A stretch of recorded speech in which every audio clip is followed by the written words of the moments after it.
remember the way Gavin stood in the empty living room, adjusting that last picture frame, the one from our honeymoon in Santorini. His fingers lingered on the glass, wiping away invisible dust. "Perfect," he murmured, but his voice was hollow. The house was supposed to be our fresh start. After the second miscarriage, we stopped talking about children altogether. The silence between us grew heavier, filling the rooms like a ghost. I decorated carefully. Soft linen curtains, warm wood, furniture, a kitchen painted the color of seafoam. It was beautiful and empty. Then Miles came into our lives. A scrawny kid with a too-big bike and a missing front tooth, pedaling past our house every afternoon. I watched from the window as Gavin, who barely spoke to me anymore, crouched beside him, fixing his chain with patient hands. The way Miles looked at him, like Gavin hung the stars, made my chest ache. I should have been happy. But instead, I felt like an outsider in my own marriage. The first time Jacob showed up, I almost didn't let him in. "Elise," he whispered through the screen door, his voice rough from years of smoking. "It's me." I hadn't seen him in 8 years. Not since before I married Gavin. Jacob Myers. My first love. My worst mistake. His hair was shorter now, his face harder. But his hands, those rough, knowing hands, were the same. He smelled like gasoline and cheap cologne. "You shouldn't be here," I said, but my fingers were already unlatching the lock. He stepped inside, his boots tracking mud onto the clean tiles.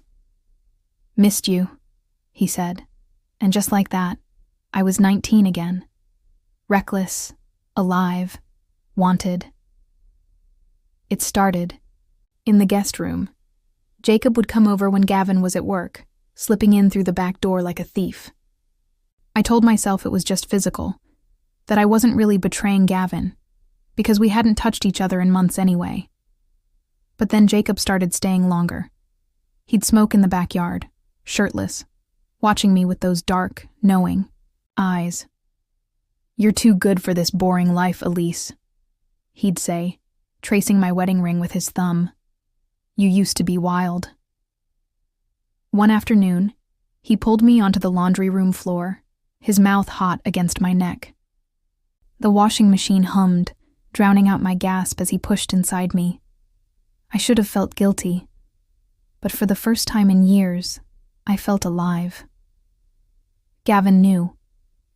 I realized it one night when I caught him staring at me across the dinner table, his eyes dark and unreadable. "You've been distracted," he said, swirling his wine. "Just tired," I lied, forcing a smile. But then Miles called Gavin in a panic. "There's a man in your house," and everything unraveled. Gavin installed a camera. I found it by accident, tucked behind a bookshelf, its tiny red light blinking like a warning. My blood turned to ice. "Who's the man coming here during the day?" Gavin's voice was calm. Too calm. I panicked. "My brother," I blurted. "Jacob. He just got out of prison."